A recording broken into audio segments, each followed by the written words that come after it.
Este, Buenas tardes todos, bienvenidos a esta charla del Centro Día, es la última charla del año. Tenemos el placer de tener a la doctora Patricia Méndez para presentar, pero antes de que ella y como moderadora tenemos a la doctora Regula Roland. Antes de que presenten ellas, le cedo la palabra a Mónica Bader, nuestra encargada de la biblioteca y archivo, para que nos cuente un par de cosas.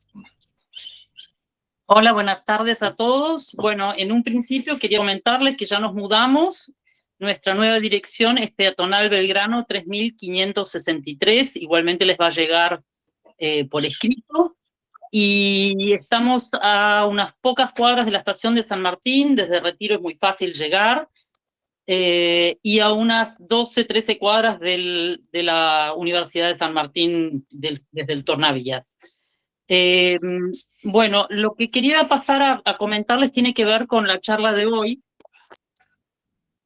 Estamos queriendo armar lentamente una red de archivos históricos de empresas. Esto significa que, bueno, lo más importante es poder preservar el patrimonio histórico y que cada empresa pueda hacer visible su archivo histórico, su historia, por ejemplo, para aniversarios, para publicaciones, para exposiciones, y darle un acceso público que le ayude a la empresa también a ser más reconocida. Teniendo en cuenta que obviamente cada empresa fundada en el país de germanoparlantes también es parte de la historia argentina y de su economía, ¿no? Obviamente. Hay varias posibilidades. Una de ellas sería una organización del archivo dentro de la empresa, o sea, la empresa se queda con el archivo y se organiza con un archivista profesional y demás. Ahí está la otra posibilidad, que quieran donar el material al Centro Día, y en ese caso también estaría la otra posibilidad, que es un préstamo del material para ser escaneado y ser devuelto a la empresa, con lo cual también se le enviaría el tema digital. Esto ayuda después a que esté visibilizado en la página web de la empresa a nivel histórico, y creemos que con esto preservaríamos materiales que en más de una oportunidad están herrumbrados en cajas dentro de la empresa, vaya a saber en qué sótano. Para los que se interesen, nuestro mail es centrodia@unsam.edu.ar, o el que sepa de alguna empresa que tenga mucha historia, bueno, algún conocido, alguien que puedan aportar, desde ya muy agradecidos. Es solamente eso por ahora. Gracias. Gracias, Mónica. Bueno, Regula. Bueno, buenas tardes. Ya Mónica habló un poco sobre el Centro Día, así que yo esta vez no le refiero nada sobre él. Igual estamos un poco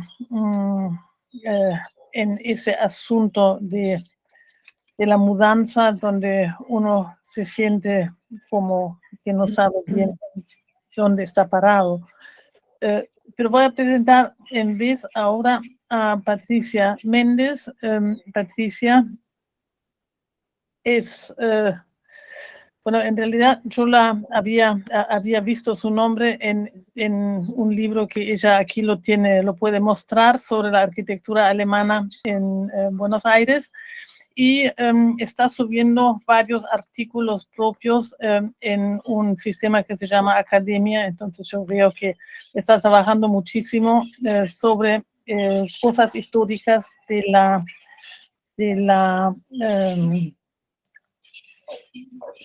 la construcción alemana en la Argentina, más allá de la arquitectura, también todo lo ingeniería, y esto me parece sumamente interesante. Ella es máster en, bueno, por un lado es arquitecta, después es máster en gestión cultural por la Universidad de Barcelona y doctora en ciencias sociales por la Flaxo. Además es investigadora del CONICET. Las investigaciones que realiza se concentran en las expresiones de la arquitectura latinoamericana a través de los medios de difusión del siglo XX. Ella es la coordinadora técnica del Centro de Documentación de Arquitectura Latinoamericana, el CEDODAL, y fundadora y miembro del núcleo coordinador de la red ARLA, Asociación de Revistas de Arquitectura Latinoamericana. Es decir, se trata aquí de una fundación y su instrumento, una fundación que ya está en existencia desde hace 25 años y que se extiende por toda Sudamérica y tiene una nutrida e importante historia. Es además autora de artículos, participó en congresos y jornadas internacionales, conferencista y académica, docente de grado y posgrado en universidades argentinas y del exterior. Escribió bastante y estamos muy contentos, Patricia, de que ahora nos quieras presentar un tema de todo este gran acervo que has acumulado en muchos años ya de trabajo. Gracias por participar con lo nuestro.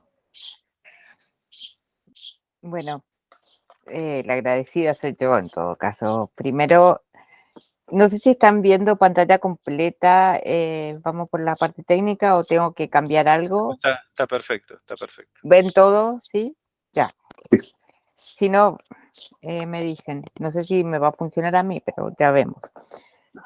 Agradecer el interés, primero por el trabajo que vengo haciendo, sí, desde hace bastantes años. O sea, soy arquitecta y como bien dijo la señora Roland, mi foco es Latinoamérica, mi foco de estudio siempre fue Latinoamérica, un poco por haberme formado en el CEDO, digamos, fui alumna del profesor Ramón Gutiérrez en el norte cursando la carrera y desde esa vez, siendo alumna, no he dejado de trabajar con él, o sea, aprendí el cariño por lo latinoamericano y por el tema patrimonial.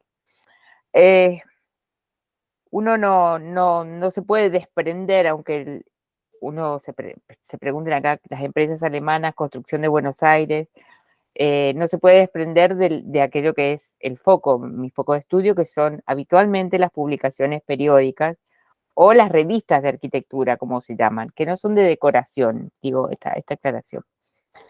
Lo que les voy a contar hoy es fruto de una exposición y una edición de un libro que hicimos hace unos años desde el CEDODAL, que tenía el propósito de ir reflejando colectivos de inmigrantes que han producido arquitectura en Argentina.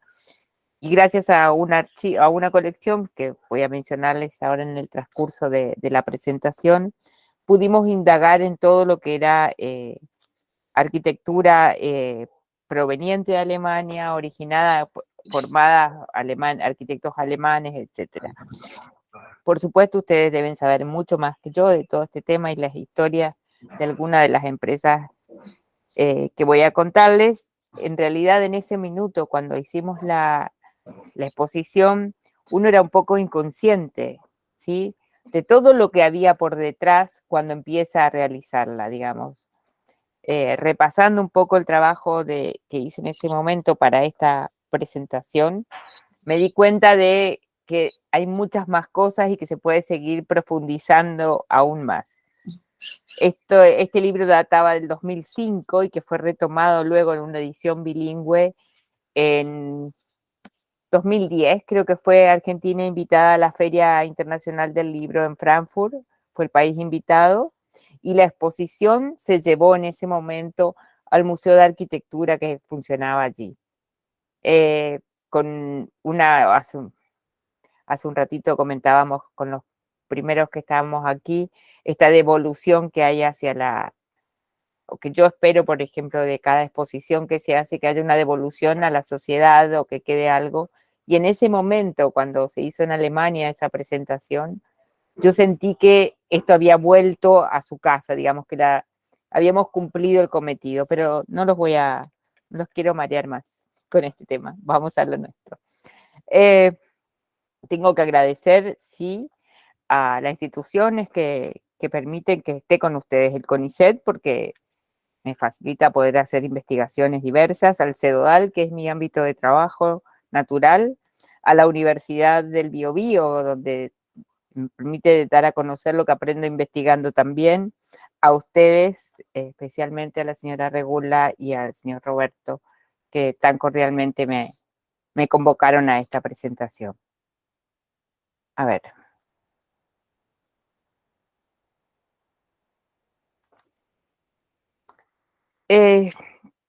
Yo voy a hablarles de empresas, voy a hablarles de... no, ha cambiado la pantalla. Quisiera saber si les cambió la pantalla. Sí, sí, sí. ¿Sí? Sí, correcto. Desde la época del padre Florian Pauque en Santa Fe, que no era arquitecto, perdonen si pronuncio algún apellido de origen alemán incorrectamente, no es algo muy poquito sé, pero a veces la pronunciación me juega en contra. Florian Pauque, que no era arquitecto y que trabaja con los indios mocovíes en Santa Fe, está entre los primeros, no está bien decir en historia que fue el primero, pero ilustra las maneras de construir que tienen los aborígenes, digamos, en esa zona de lo que era la región chaqueña nuestra, sigue siendo, digamos. Hasta los movimientos de las empresas hasta mitad del siglo XX y que instalan lo que podría decirse la modernidad en estas orillas. No fueron ni los primeros ni los últimos. Si uno se hace un panorama rápido, grandes saltos en la historia, por así decir, podemos hablar de los concursos que se hacen para la ciudad de La Plata. Estamos hablando de 1881 y 1882, convocados por el gobierno provincial, y que en ese momento, por ejemplo, de los 27 proyectos presentados, 5 son alemanes y de los cuales provenían casi todos de la escuela de Hannover. O sea, la presencia de profesionales alemanes en la arquitectura rioplatense, por así decir, estuvo siempre constante, digamos, ¿sí? No, muchas veces se habla de que estas tierras tienen mucha arquitectura francesa, pero yo quisiera hacer tratar de hablar de un equilibrio a favor de digamos, de las sutilezas y de los trabajos realizados por profesionales o por argentinos formados en Alemania. Además de la ciudad de La Plata, nos visitó más adelante en el tiempo un urbanista, Werner Hegemann, que escribe a su regreso a Alemania, vino en 1931 y estuvo en Buenos Aires, en Mar del Plata, en Rosario, ofreciendo conferencias, tenía un espíritu de un urbanismo socialista muy importante. Su seudónimo, él cambia su nombre por temas, cuando el tema de la guerra mundial, se conoce como Manfred Maria Ellis, por si les interesa buscarlos. Estos puntos, digamos, que van señalando la intervención de algunos profesionales en nuestro contexto geográfico, podríamos mencionar también, desde el otro lado, a alguien que se forma en Alemania, ¿sí? Es el caso de Ernesto Bunge, y el diseño, tienen múltiples diseños, o sea, estoy hablando, tratando de comentarles en un panorama muy sintético, varios siglos de historia de la arquitectura. Que no era el foco, pero tenemos que entrar en tema y conocer cómo fueron llegando las empresas al contexto rioplatense. Bunge es el primer arquitecto que se va a matricular como tal cuando hay un cambio organizativo en la Escuela de Arquitectura de aquí de Buenos Aires. Era argentino, se forma en la Real Academia de Berlín. Uno de sus proyectos más señalizados, y que por supuesto ya no existe, porque esto estaba donde está la Plaza Las Heras hoy, fue la penitenciaría correccional, que está demolida, digamos, y pueden percibirse algunos rastros, huellas quedan como los caminos de este panóptico, digamos, si uno un poco detallista podría llegar a pescarlos. No es que queden restos materiales, digo, se han retomado los trazados de la plaza. Pero también tenemos algunas presencias más vigentes, como el edificio Las Usen de 1926, a cargo de SIU, un profesional formado en el área germana, como es Sackman. Y sobre quién vamos a volver, porque no solo es el diseño del edificio, sino algunas cosas más que hay por detrás. Yo les comentaba al principio que la exposición y el trabajo realizado sobre la arquitectura alemana, de los alemanes en el Río de la Plata, tuvo que ver con un archivo y la devolución esta social que considero haber realizado, es gracias a la obra de Guillermo Ludewig. Ludewig Karl Willy Ernst Ludewig nació en 1902, en Alemania por supuesto, se forma en Berlín, trabaja en varias ciudades alemanas en la década del 20 y también por problemas políticos llega a la Argentina en diciembre de 1935. A mí me interesa mencionarlo, acá ven sus llega a tener una empresa de construcciones civiles. El arquitecto Ludewig no podía dirigir una obra. Sus proyectos en realidad fueron siempre secundados por otros profesionales debido al sistema de matrícula que existía en el país. Como algunos edificios tienen múltiples obras, el proyecto, por ejemplo, para el Club Teutonia en el Tigre, que no se termina de realizar, pero el edificio Fragata, sí, el que está en Avenida Corrientes, si lo ubican, ahí antes de bajar hacia el subte hacia el EM, y tiene otro edificio que es mucho más importante, porque él cuando llega es recomendado a un estudio muy importante ya instalado en la ciudad, porque era un eximio dibujante además, presentado por un gerente, un alto ejecutivo de una de las empresas alemanas radicadas, de raíz alemana radicadas en Buenos Aires. Seguramente todos ubican este símbolo que estamos viendo aquí arriba a la izquierda. El Automóvil Club Argentino y sus sedes, y el diseño del logotipo, y el diseño de la sede central que está hoy sobre Avenida Libertador, corresponden a Ludewig. ¿Qué es lo que no corresponde? El proyecto sale mencionado a cargo de Vilar. Vilar, es decir, por estos problemas que les comentaba, de firmas y de matrículas que había en el país, de adecuación de matrículas, Ludewig no podía ser autor de un proyecto, pero sí lo era Vilar, y Guillermo Ludewig va a secundar en el estudio.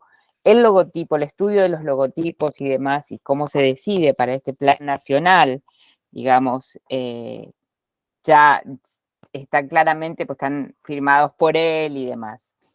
O sea, acoplado a una red vial nacional, como era YPF y la red del ACA, el muñequito del Automóvil Club, como solíamos decir por lo menos cuando yo era chica, uno se detenía en estos lugares, fueron nada más y nada menos que proyectos de un arquitecto alemán. Pero todas estas intervenciones o materializaciones de numerosos edificios de diversos autores, alemanes o argentinos formados en Alemania, no hubieran sido posibles si no hubiera existido antes una cadena mucho más fuerte y más estable, digamos, en términos de asegurar esta suerte de redes que vigente entre ambos países más allá de la distancia. La arquitectura va a llegar, digamos, de la mano de empresas extranjeras gracias a los adelantos tecnológicos.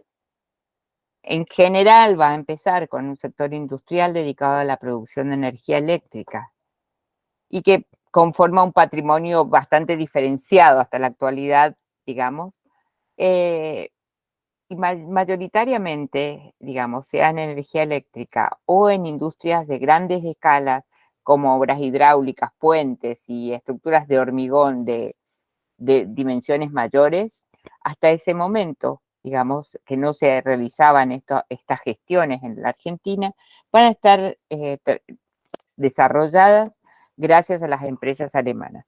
Pensemos nada más que desde 1926 este manual del ingeniero que ven ahí ya había sido traducido al español y se había publicado circulaba entre los estudiantes de ingeniería y arquitectura aquí en Argentina. En orden cronológico, si nos vamos a referir, el paso inicial podría establecerse en la filial argentina de la AEG, que acá se va a llamar Compañía Alemana Transatlántica de Electricidad, la famosa CATE. La CATE, en acuerdo con la DUEG de Berlín, dieron origen a este consorcio para ofrecer servicios eléctricos a la región. Cuando digo región, estoy hablando también de Montevideo, porque la sincronía que existe entre Uruguay y Argentina en ese tiempo también es buena y es económicamente rentable para inversionistas extranjeros. El primer edificio, uno de los primeros que se hace, es el que se va a instalar en Paraguay Reconquista, donde en algún lugar existía esta figura, esta alegoría de la electricidad que pueden ver arriba entre el logotipo y no sé si se ve mi mouse, pero entre el logotipo de la empresa y el edificio, el primer edificio. El intendente Carlos de Alvear le va a conceder autorización a esta empresa para proveer electricidad por el término de 50 años. Estamos hablando de 1898. O sea, hasta el 40 y algo estaban autorizados a comercializar la red eléctrica monopólicamente. El edificio de Paraguay Reconquista se termina el año siguiente y ya empieza a ser modelo por la magnitud que va a tomar a nivel estructural. Digamos, se necesitan grandes naves industriales para albergar la cantidad de motores y de maquinarias que van a traer también de Alemania. Casi inmediatamente, otro proyecto, la CATE va a promover un proyecto de magnitudes grandilocuentes, y lo que se dice es que la nueva fábrica se diseña en Alemania, se instala en Docksud. Acá ven el dibujo del proyecto que tiene, en el dibujo, el primer dibujo, y en la foto de abajo cuando lamentablemente ya había empezado a demolerse. Esta tenía salas de máquinas de 140 metros de largo por 34 metros de alto. La escala que adoptan, digamos, aunque aquí pareciera que no fuera tampoco tan alta,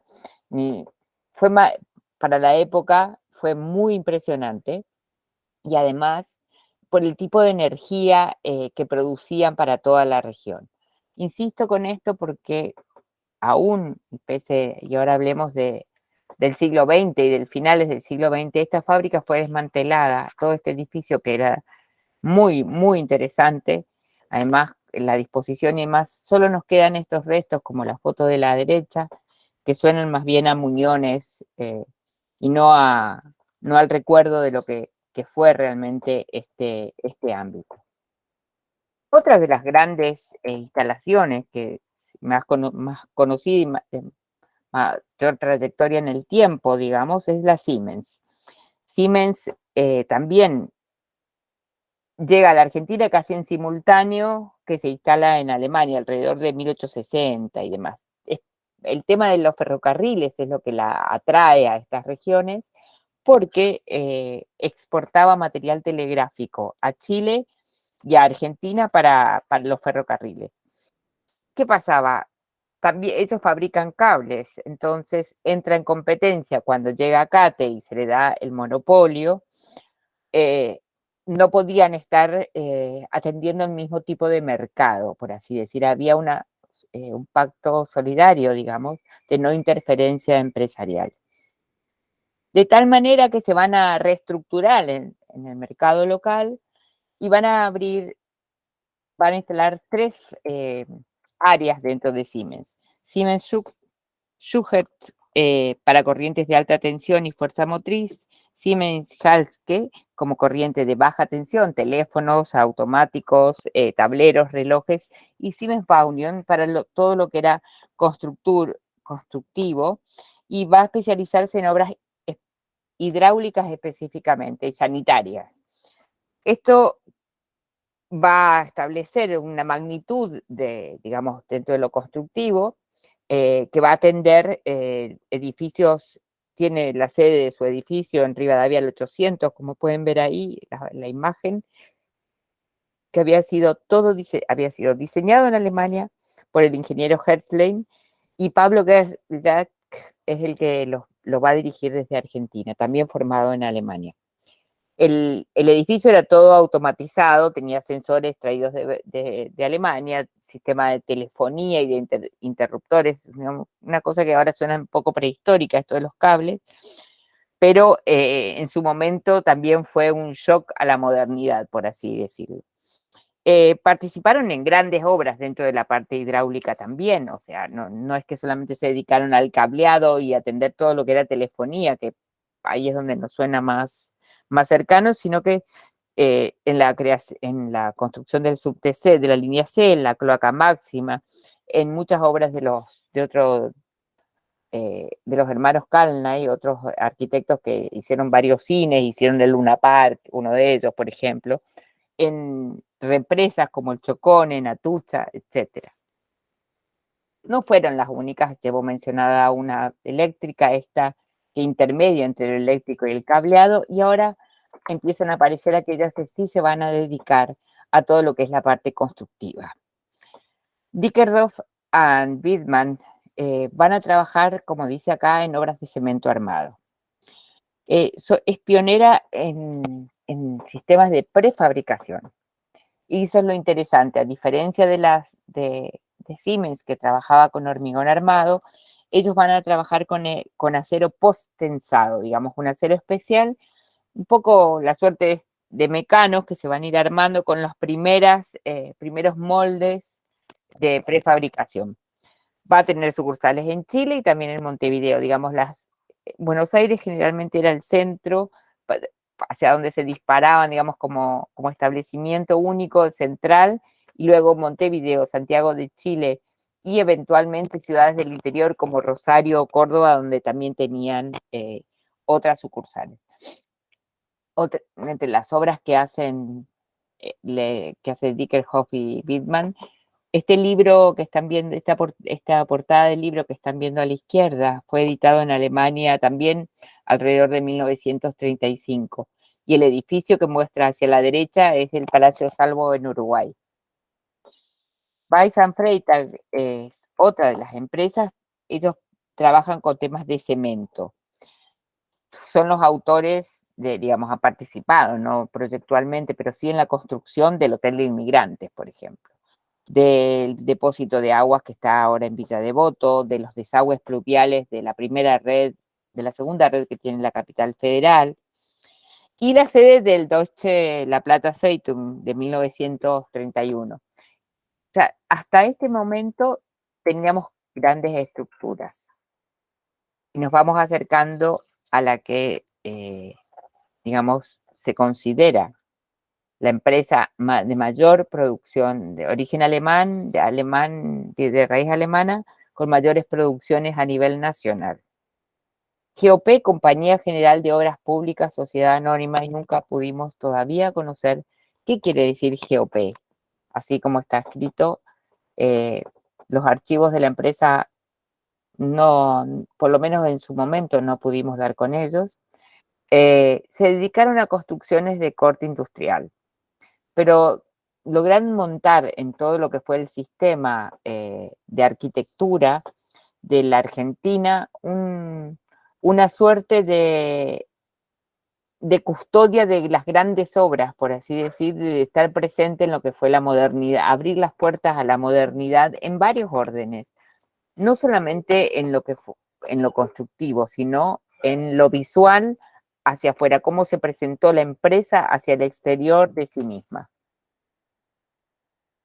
Aparte de hacer muelles, puentes, puertos, obras de saneamiento, que necesitaban resoluciones en poco tiempo, digamos, no competían con la CATE, por ejemplo, se dedicaban a la construcción, hicieron las naves para todas las otras empresas eléctricas que sí van a estar trabajando en Argentina por cambios que no vienen al caso ahora profundizar, como fueron la Ítalo o la Chade, que es los dos grandes núcleos que están en Puerto Nuevo y digamos todavía en pie. También van a ser las obras más importantes de los años 30, que sientan su presencia sobre Avenida Corrientes. Como a la izquierda tenemos el Comega de 1931 y a la derecha el edificio Safico.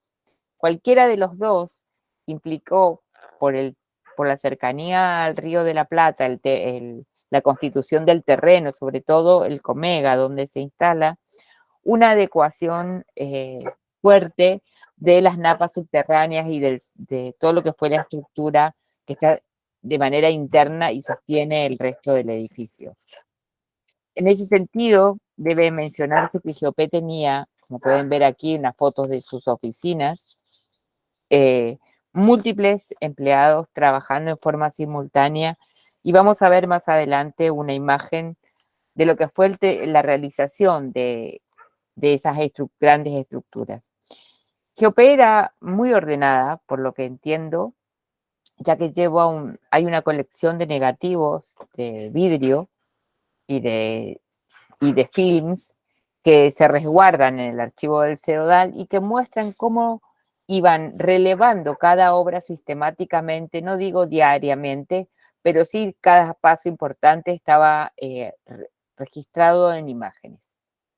GOP va a publicar a mediados de 1930 este álbum, que tiene varias particularidades, digamos. Es un álbum caro para el momento, para la época en que se produce, porque no tiene las fotografías impresas en el papel, sino que tiene las fotos pegadas sobre hojas de cartulina, perdón, a la inversa, impresas en hojas de cartulina.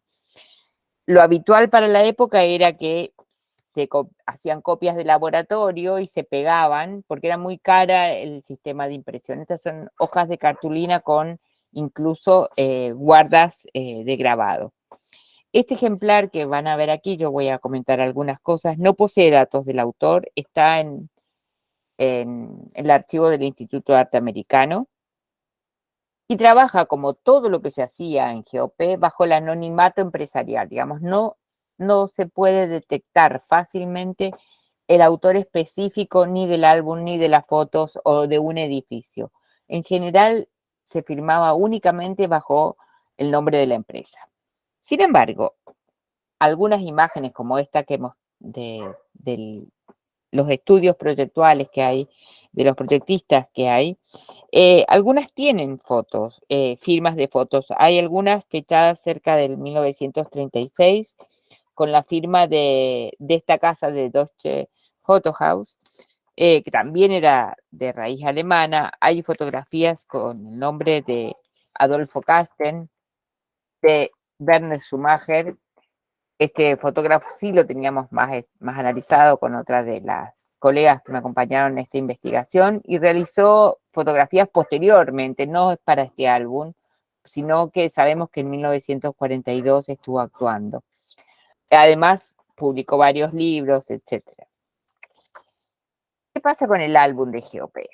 GOP tiene dividido este álbum mostrando sus proezas constructivas. Lo ha dividido al álbum en 8 secciones temáticas. Hay edificios públicos, hay bancos, etc. Por supuesto que los fotógrafos eran muy hábiles los que van a trabajar. Miren, los edificios, todos están mostrados de una manera en que la perspectiva hace que el edificio sea posiblemente más grande cuando uno lo mira a través de las fotos de lo que era realmente. Y acá otra vez está el Lausen, el Paseo Colón al 300, cuando obtiene en 1926 el premio a la fachada de los mejores edificios públicos terminados en su momento, un concurso que hacía la municipalidad. Lo que quiero mostrar es que, si recuerdan, yo lo mencioné a Sackman, el autor de este proyecto, de este edificio, la empresa también de raíz alemana, sentada en la Patagonia, la USEN, pone su casa central aquí, contrata un arquitecto alemán y la empresa constructora también es alemana. Otra de las cosas más interesantes que muestra el álbum es las fotografías aéreas de sus obras. Y esto es bien importante porque si bien el álbum no tiene fecha precisa, por lo menos impresa en su contenido, está hablando de que fotografías aéreas de arquitectura y de la calidad que se ven no era habitual tampoco y había que hacer una inversión muy grande financiera para obtener estos resultados.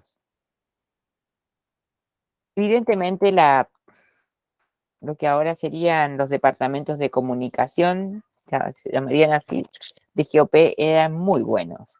Esta es otra página, ¿sí?, que presenta a GOP en este álbum y donde evidentemente se hacen fotomontajes. Se diferencian del resto porque son las dos únicas para mostrar nada más que la escala y la magnitud que tenían sus obras respecto de otras existentes. Si ustedes pueden ver en esta imagen, hicimos un zoom, compara la casa de gobierno con el muro, con los cimientos de la sala de máquinas de la usina de la CHADE, la que está en Puerto Nuevo. Ahí lo pueden ver mejor. Digamos, este fotomontaje solamente empieza a contar de las proezas de la empresa. Cuando esta era la ubicación, digamos, en contexto de lo que era la casa de gobierno. Esta es otra, digamos, también, comparando con el edificio de sede de la CHADE, lo que es el muro de atraque de la escala que tienen, y pueden ver un auto dibujado abajo a la izquierda, que tampoco era habitual encontrarlo en el contexto porteño. Es muy posible que esto se haya hecho en Alemania, este tipo de trabajo. Es posible, no lo tenemos confirmado. Esta cuestión de poner escala humana, de poner un edificio construido, de interceptarlo con el logro que la empresa tenía hacia el público, que estaba viendo su propia promoción, por así decir, habla de que más allá de la unidad, digamos, que empresarial que tenía, se preocupaba por promocionarse. No solamente con este álbum, bueno, acá está la casa de la CHADE, su imagen completa, sino que además hacía publicidad. Si ustedes vieron, o sea, una de las imágenes que había elegido para esta charla justamente es un recorte de la imagen de la derecha. La empresa va a difundir va a promocionarse así a partir de 1932, sobre todo la imagen más grande que ven, que se diferencia totalmente de las que van a seguir después, que son fotos sintéticas de obra y son las más tradicionales. Esta única fotografía, digamos, superpuesta con las grandes obras, tiene una riqueza artística que solamente puede compararse con otras cuestiones, como vamos a ver más adelante, que eran contemporáneas.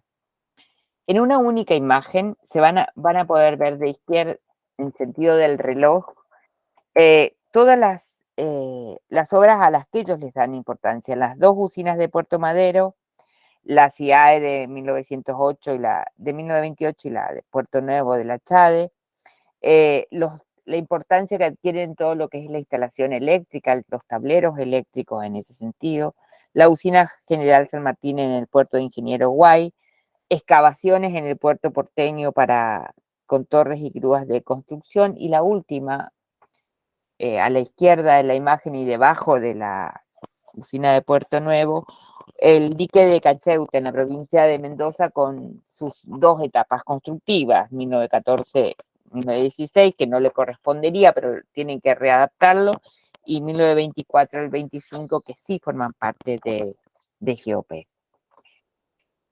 Aunque ellos consideran algunas de las usinas eléctricas, como lo instalan ahí, tienen mucho que ver con arquitectura, porque están dando un mensaje, el lenguaje que adoptan es novedoso en todos sus sentidos. Es novedoso en la arquitectura por la magnitud y la escala que adoptan las obras, es novedoso porque se filtran en todos los componentes industriales y las naves industriales de gran escala que se van a hacer en el país, y va a ser novedoso además porque tiene mucho que ver como este collage hecho para la película Metrópoli de Citroën, digamos, la modernidad y la tecnología es lo que se quiere mostrar, y es lo que yo creo que GOP, en silencio podría decirse, pero visualmente lo alcanza.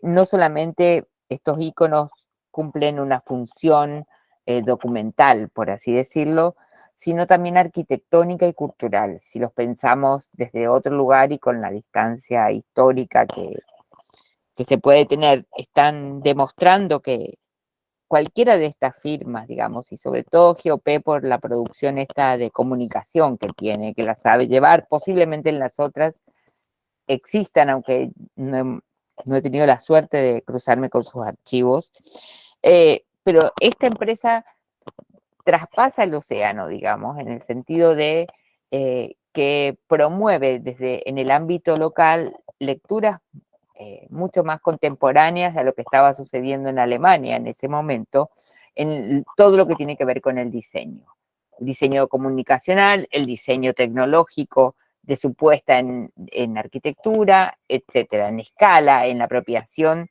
de todo lo que es nuevo, no solamente en la tecnología, sino en la arquitectura, que son dos cosas a veces que no siempre se llevan bien. Bueno, no sé si, espero que haya sido de satisfacción de ustedes, estoy en tiempo. Hasta acá, agradecerles nuevamente, y bueno, cualquier duda que tengan, aquí estoy. Muchas gracias. Gracias. Muy bien, gracias. Muchas gracias, Patricia. La verdad es que uno te escucharía más tiempo para tener más. No sé si tenía más tiempo, me dijo 30 minutos. No, está perfecto, pero digo, es interesante y seguro que nadie se aburriría si siguieras, aunque fuese, como decir, trascendiendo de las normas.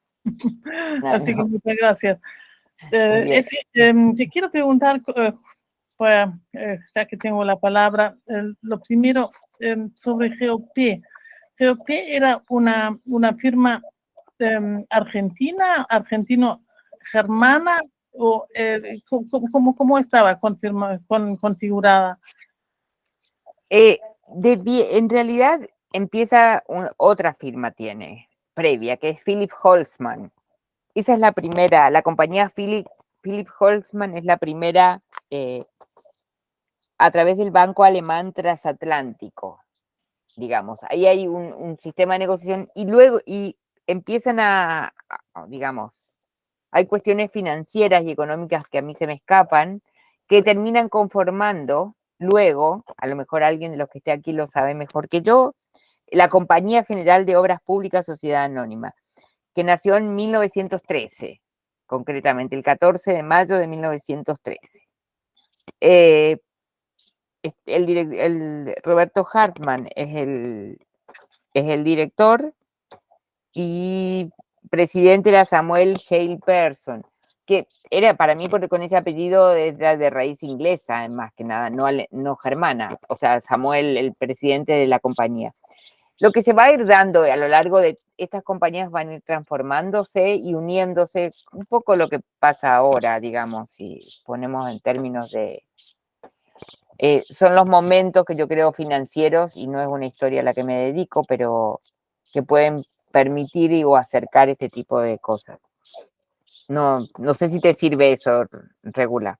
Sí, no voy a tener que entrar un poquito más en otro momento, pero me parece que quizás Ernesto Damerau y Martin Knoblauch, quizás uno de ellos ya tiene alguna respuesta para estas preguntas. Ernesto, a ver. No, no tengo ninguna respuesta. Conocí a gente de la GOP y conocí también otras empresas posteriores que la arquitecta no mostró, como Hostis, que fuera a hacer el túnel y un montón de puentes. No fue mencionada y creo que también estuvo antes de la guerra. Y como Hostis siempre estuvo vinculado a la EG, me quedó esa pregunta. Y es decir, la EG, una de las accionistas principales de la Hostis. Y otra pregunta que siempre me interesa mucho es que el arquitecto Ludovic, padre, Sí. por razones políticas. Y yo a Andrés, al hijo, y a la mujer, a Ana María Mancasó, la conozco bien, y aparte fueron becarias en Alemania de la ERFA. Y mi pregunta era también con otros personajes conocidos que eran judíos y por razones políticas vinieron acá, como el arquitecto Baloshek. Y entonces yo quería hacer una pregunta. Cambia de apellido. Que se cambió el nombre. Sí. Sí. Lo que pasa es que, digamos, no sé si terminó. Usted me dice cuándo puedo hablar. No, yo terminé porque Baloshek era el mismo caso de Ludovic. De afirmar sus obras. Exactamente. Hay muchos casos de esos, como muchos casos de fotógrafos, y lo que sucede con muchas de estas empresas es que con la llegada de Perón también después se diluyen o se transforman o fueron compradas, etcétera. O sea, hay como una zona gris más dolorosa, por así ponerlo en estos términos, en la que yo he preferido no ingresar, digamos, por mi profesión y porque no me corresponde.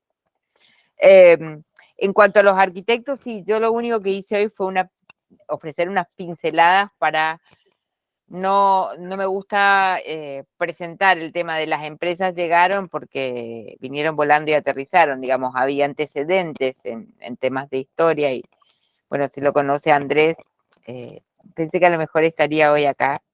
Lo conocemos bien también nosotros porque gracias a él pudimos hacer toda esta producción.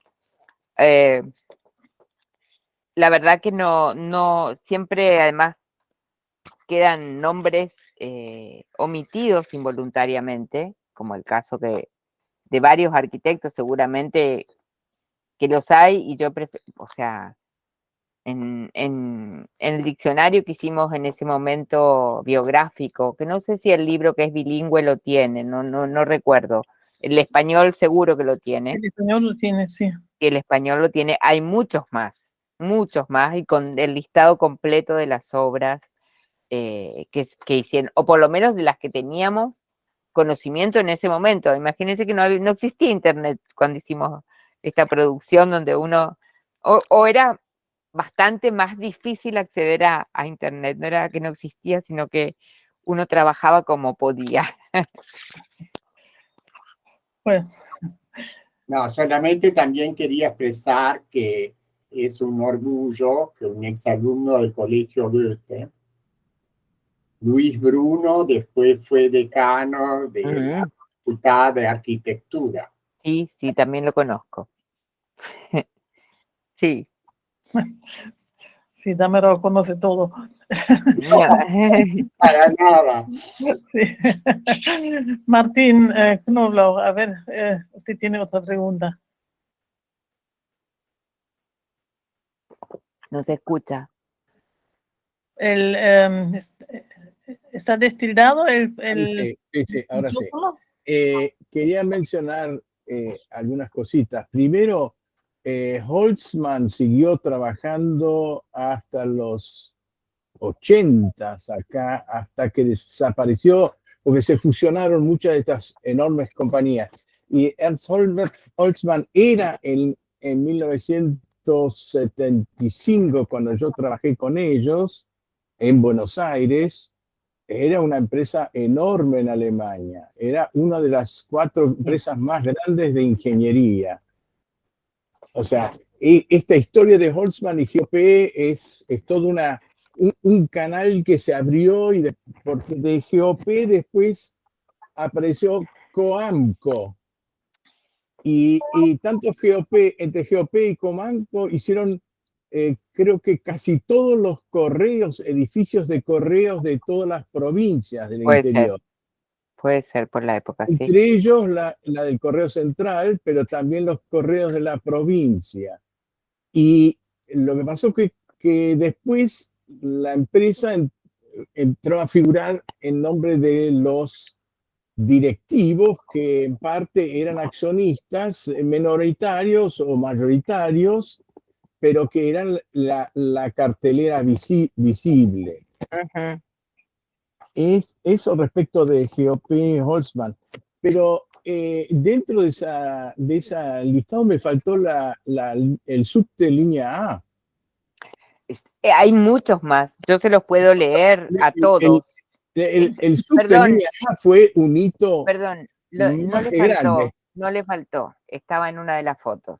En la primera foto que puse de GOP estaba. Puede ser.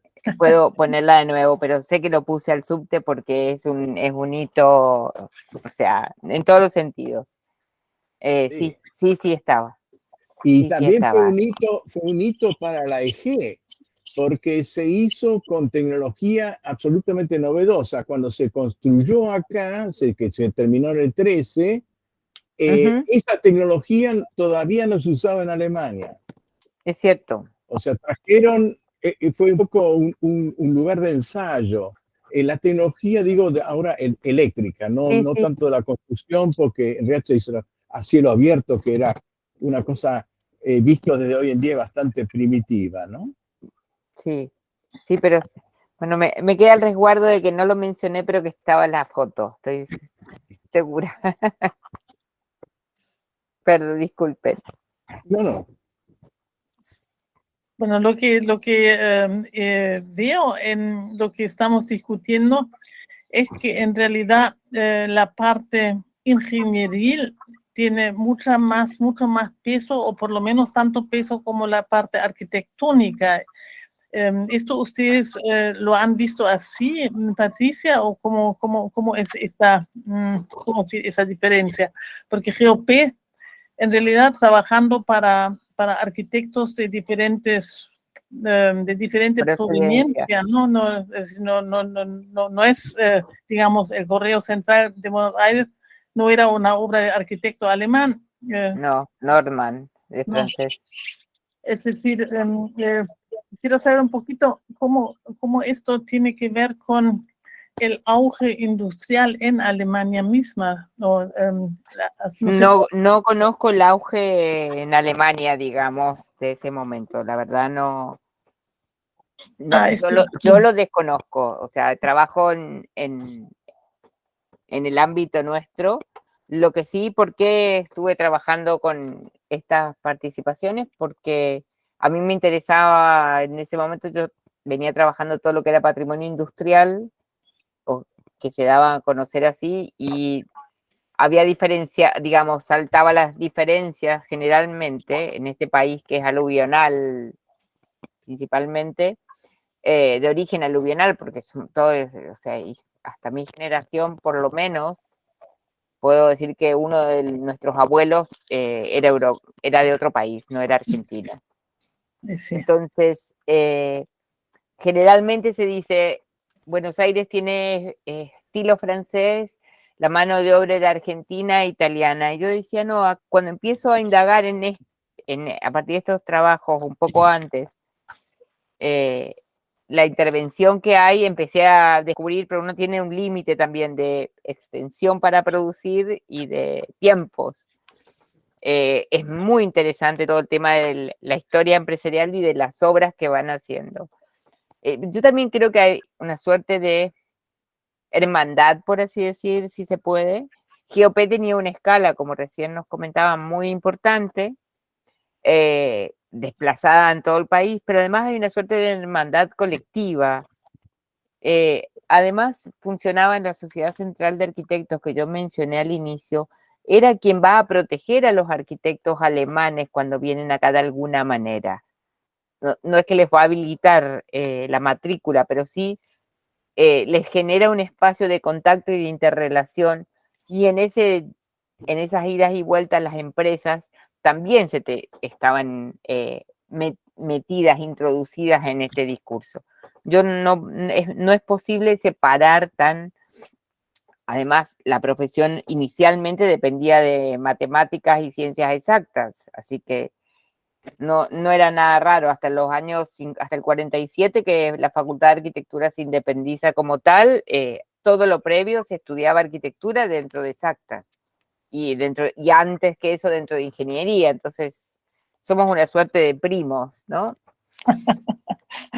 Aunque a los ingenieros no les guste, y perdón si hay alguno por acá cerca. Por eso digo. Somos esos. Federico, ¿quieres decir algo?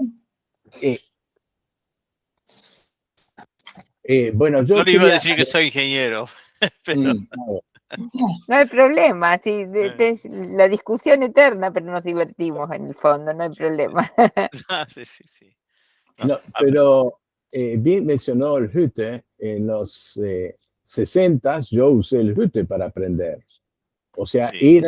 había sido, todos los materiales, inclusive en ciencias económicas se usaban libros alemanes traducidos, y en medicina, Regula posiblemente haya oído mucho más que yo de eso, y recién después de del 1955-60 vino un cambio, una americanización y un abandono de todas las raíces académicas alemanas que lo habían marcado. Y volviendo a Philip Holtzmann, Holtzmann hizo muchísimas obras grandes en Inglaterra entre las dos guerras. O sea, era una empresa tan grande que... Fue muy importante. Yo tengo esos datos, pero digamos, de ese momento y luego no continué con el tema, debo ser sincera.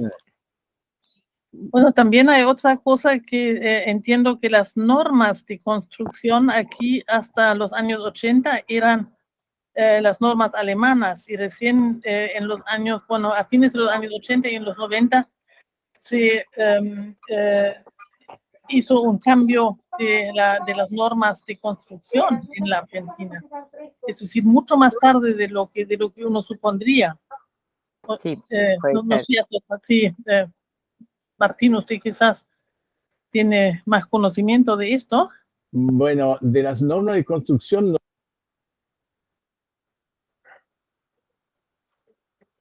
Tenés el micrófono tildado, Martín. Bueno, lo que sí es cierto de que Irán surge de claro. DIN, y al principio era una copia y es decir, ahora estoy hablando mitad de los 70, había unos empastes porque se mezclaban algunas normas que no existían en DIN, se metían en Irán, y después uno no podía sumar 10 porque resulta que las cosas no eran misibles, ¿sí? Pero en cuanto a las normas de construcción o la parte pública, realmente lo ignoro. Yo estaba mirando hacia arriba buscando un libro. Yo estudié con el Neufeld. O sea, todo el sistema de mediciones y antropométricas estaban dando por libros alemanes.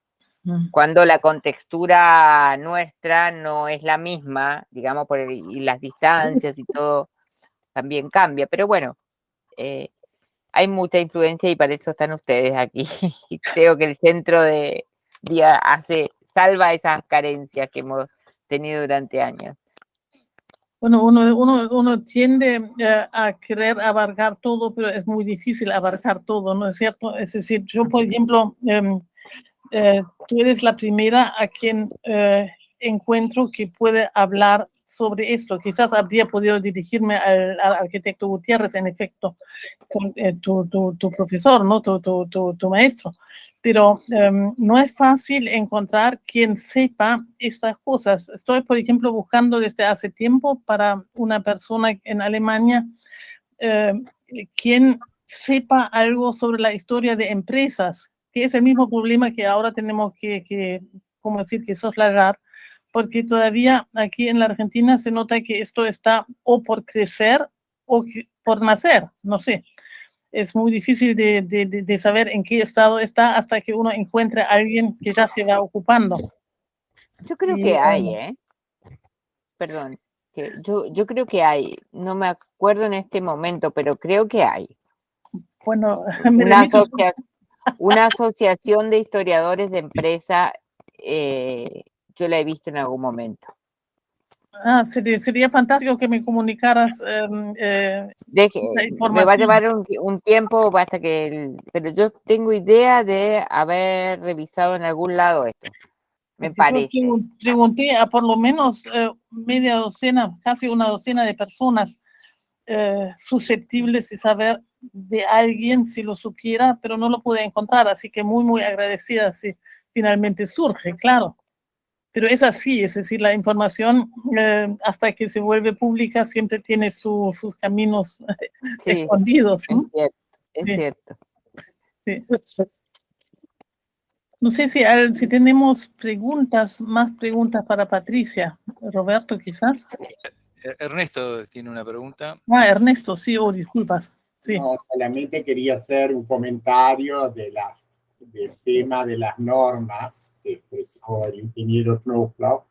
Por ejemplo, todas las normas de cemento armado fueron desarrolladas en Alemania y obligó que en la Argentina había un famoso alemán, Martin Oefele, y después un ingeniero Vignoli muy conocido, y Fernández López, que era decano de la UBA, que obligó a que muchísimos ingenieros civiles tengan que aprender alemán, porque las normas se desarrollaban tan rápido que no eran traducidas. Y eso era un efecto para el idioma como en las épocas anteriores. Yo también estoy muy agradecido, pues yo soy editor de libros, que la doctora Méndez defienda el libro. Yo lo sigo defendiendo porque creo que es el futuro. Mi hijo no opina lo mismo, pero no hay problema, gracias. en ese momento, hoy en día, quizá esos desarrollos idiomáticos vayan más rápido en las publicaciones, pero antes fue muy útil todas esas experiencias técnicas de las normas DIN, etcétera, para el conocimiento y la divulgación del idioma alemán. Gracias. Sí, yo tengo una pregunta.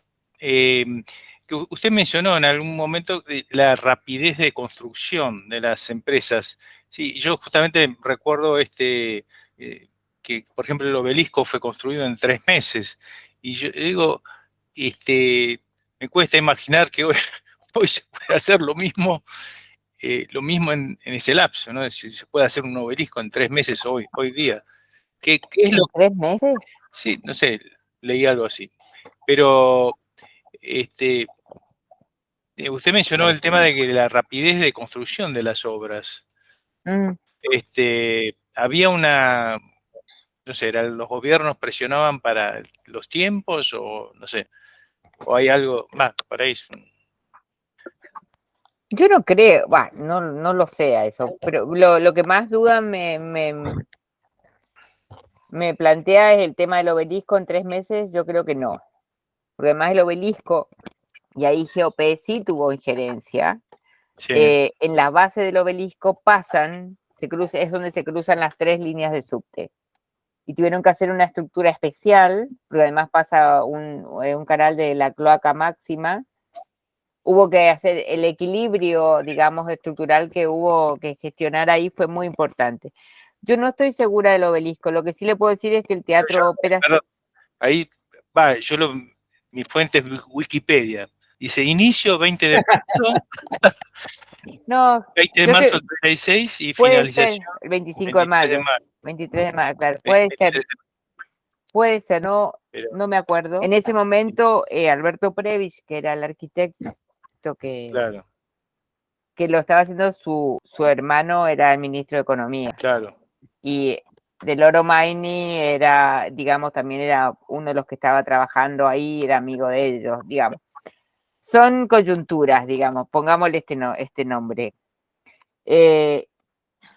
La rapidez tenía que ver con el tipo de cemento y la tecnología con la que lo procesaban. En eso está la velocidad y la practicidad, yo creo, de maquinarias que aquí no había, a lo mejor, o cosas por el estilo. Del obelisco sí tengo el libro más ahí, que fue la primera exposición que hicimos. No recuerdo lo de los plazos. Sí le puedo decir que el teatro ópera, por ejemplo, que se mantiene en pie sobre corrientes al 800 o 900, al 800, al 900, me parece. Fue construido en 8 meses. Ese sí, porque estaba en competencia con el Gran Rex. El arquitecto, el dueño del teatro, lo obligó al arquitecto a construirlo antes de que terminara el Gran Rex. Eso sí lo sé, digamos, por documentos que hemos trabajado, pero el plazo eran 8 meses y se trabajaba las 24 horas del día para llegar a lo que se trabajó. Eran 3 turnos de obreros. Igual que ahora. Dejémoslo ahí. Claro, eso, ahora no hay eso, ¿no? No hay 24 horas. Eso puede ser un tema. Se perdió. ¿Puedo hacer una pregunta, doctora? Pero Sí. el edificio del obelisco no lo construyó la empresa de construcciones civiles Siemens Paunion bajo la dirección Puede del ser. ingeniero y doctor en filosofía Kaviolski, el posterior Puede ser. Le digo, de la Cumbrecita en Córdoba. puede ser que haya sido la Siemens Paunion. Yo no digo que no lo recuerdo ahora. Bueno, acá dicen, en Wikipedia dice GOP, Siemens Union y Grünen Bilfinger. Ah, O sea, las tres. Las fue un tres, hay un consorcio consorcio. de... Sí. Que era habitual eso. Estoy mirando la galería, bueno, de GOP, el dique 4, los tranvías entre Plaza de Mayo y 11 de septiembre, frigoríficos La Blanca, La Plata Cold Storage, las cloacas máximas de Sarandí, la Galería Güemes, los establecimientos gráficos argentinos, talleres Tyson, La Metal, las superusinas del Correo Central, la Confitería del Molino, el Nacional de Buenos Aires, Facultad de Derecho, el Estadio Racing Club de Avellaneda, por ejemplo, es de GOP también, y sigue la lista. Pero sí, es impresionante, es impresionante. Y también construyeron en el interior muchos puentes. sí. Sí. Martín, vos tenés. Yo lo que quería decir una cosa que mencionó Patricia entre medio, y es la técnica de construcción. Es decir, en el año 1976, por primera vez, me fui a Venezuela por trabajo y vi que los venezolanos armaban un edificio de 15 pisos en zona sísmica con la misma velocidad que nosotros armamos un Lego. Y dijimos, no puede ser. Bueno, posteriormente viví en otros países sísmicos, entre otros México, y para un mexicano sería imposible trabajar acá en construcción. Es decir, lo usual es un piso, un mes. O sea, si tenés un edificio de 10 pisos, en 10 meses está hecho. No necesariamente todo lo de adentro, pero toda la parte básica, inclusive vidrios y todo, están hechos en 10 meses. Acá tengo un edificio que estoy mirando desde acá, que está hace 4 años y tiene 5 pisos. Y siempre vuelven a construir algo y siempre con maderita y todo, así, casi hacen el pastrón ahí arriba en el piso 4 para hacer un poquito más. O sea, esto tiene que ver con, yo no soy, y vuelvo a decir, la construcción no es mi área, pero las formas constructivas de la Argentina realmente están atrasados más que 50 años. Y es increíble cómo puede seguir existiendo, más en un país que tiene alta inflación, donde cada día que demoró cuesta intereses, que es un costo muerto, si uno quiere, en una construcción. Sí. Como un ejemplo, hicieron una línea de subterráneos de 25 kilómetros, la hicieron en 24 meses. 25 kilómetros, 24 meses. Todo en hormigón en zona sísmica. Acá tardamos, ¿cuánto para las 2 estaciones que de la línea E? Tardamos 10 años. O sea, Y con la tunelera de los franceses, que nos ayudaron o sea, que nos prestaron la tunelera de los franceses. Bueno, no, bajoneemos, No, porque sí. si mirás Libertadores, Pensemos Martín... en el partido del Mundial, que es pasado mañana, Sí. en otra cosa. Julián... Aquí hay otro así. ¿Qué tal? Buenas tardes. Hola.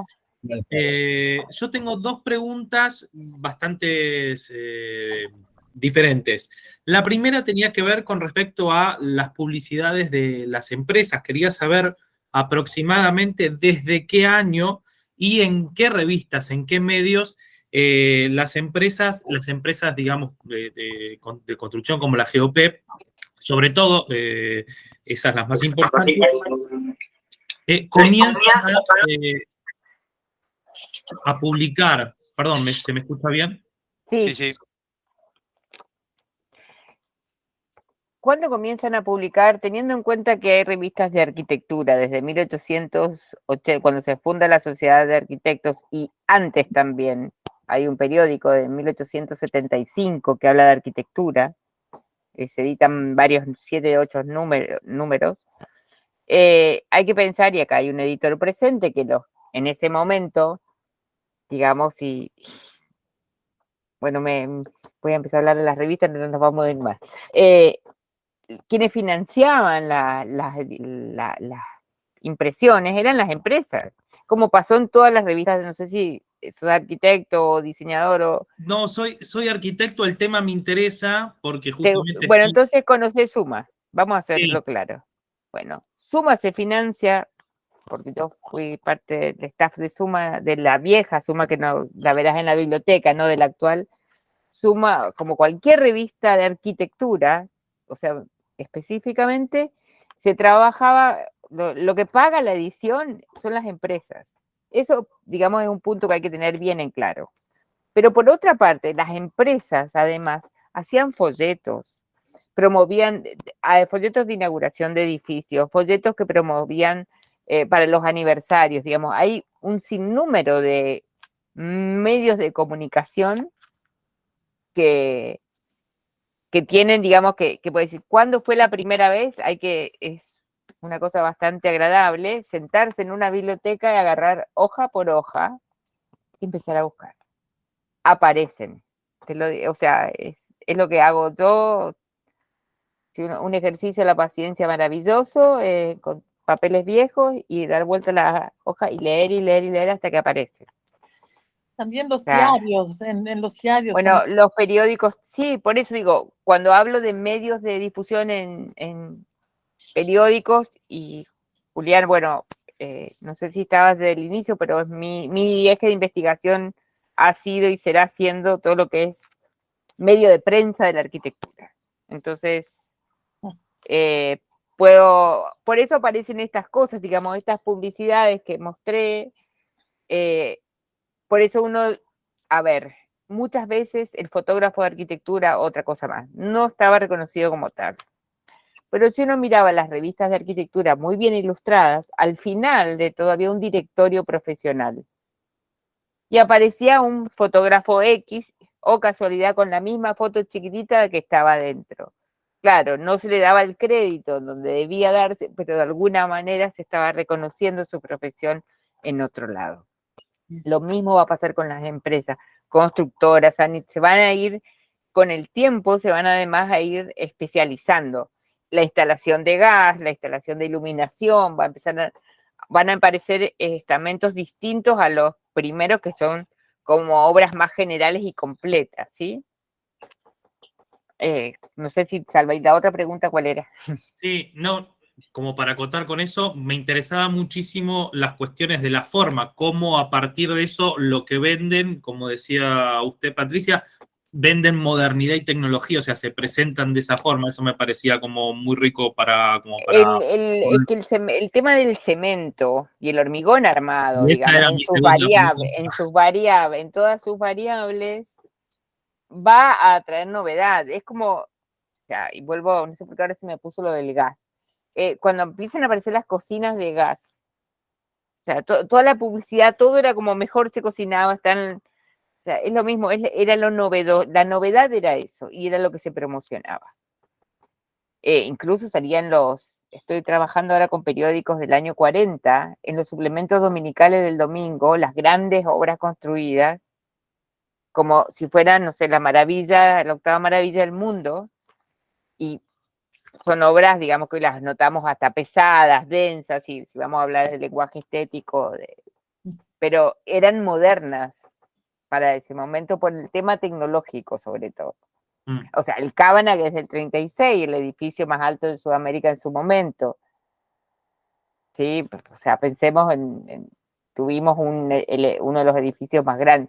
La rapidez del Obelisco, si quieren, o la del teatro, digamos, hay muchas cosas, así como tenemos muchas para criticar nuestro país, digo, y para salirme de Buenos Aires, tiene muchas cosas, improntas en arquitectura que fueron novedosas en su momento. Y, perdón, y la segunda pregunta tenía que ver con respecto a el tema de las patentes de circulación, ¿no? Digamos, que las empresas tenían, digamos, en propiedad. Ahí no la sé. Ah, no, para saber, a ver, digo, si había algún tipo de disputa entre empresas por respecto a ver qué tipo de patentes tenían cada una. No, yo solo lo que puedo confirmar es que hay un pacto de no interferencia en rubros que pasa entre CATE y Siemens. Digamos, Siemens vendía cables, CATE daba electricidad, pero además traía sus propios cables hechos en Alemania. Con lo cual, Siemens viene a vender cables a una prima hermana, digamos, que también hace sus propios cables. Entonces, se tienen que diversificar y tienen ese pacto de no interferencia en áreas comunes. Otra cosa es convergencia para proyectos comunes, pero en cuestiones comerciales eso es lo único de lo que estoy segura. Sí, me interesan en particular las del cemento armado, que para mí lo que más me... Yo creo que en el registro de patentes, si es que existe aún, algo vas a poder conseguir, y no sé si en las revistas de ingeniería no estará, ahí ya las de ingeniería no me he metido, con las de arquitectura me sobra. No sé si fue suficiente y demás, Julián. Patricia, vamos a ver si hay todavía algún comentario o pregunta. ¿Hay? La verdad que uno quisiera saber más, pero es un poco difícil juntar preguntas en una zona que no se conoce tanto, ¿no? Así que Federico Hauck levantó la mano. Ajá.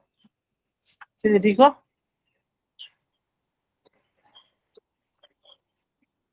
Federico Hauck, ¿puedes hablar?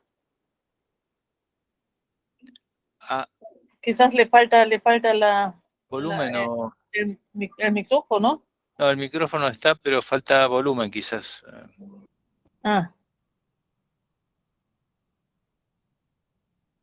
No te escuchamos, ¿eh? A ver. No te escuchamos. Te falta... ¿O querés escribir la pregunta en el...? Por mientras, le doy la palabra a Pedro Pantiños. Gracias, buenas tardes. Quisiera preguntar si el arquitecto Bustillos es aquí muy conocido con su estilo en parques nacionales, Banco Nación, en distintos edificios emblemáticos de esta zona de la cordillera. Supongo que habrá tenido una sola empresa detrás de sí, que los construía al estilo de él, digamos. ¿Y alguien lo sabe de los presentes?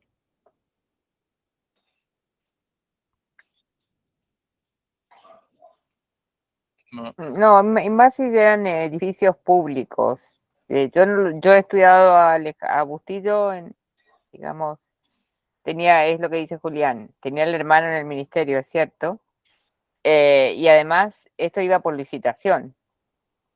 Ahora, al tratarse de edificios públicos, se llamaba licitación para la construcción, con lo cual las empresas eran las que construían. Una cosa era el proyecto que él realizaba. Digamos, el Banco Nación también es un proyecto bien interesante. No sé si con eso aclara un poco la pregunta o la complejizo más. No, está bien, gracias.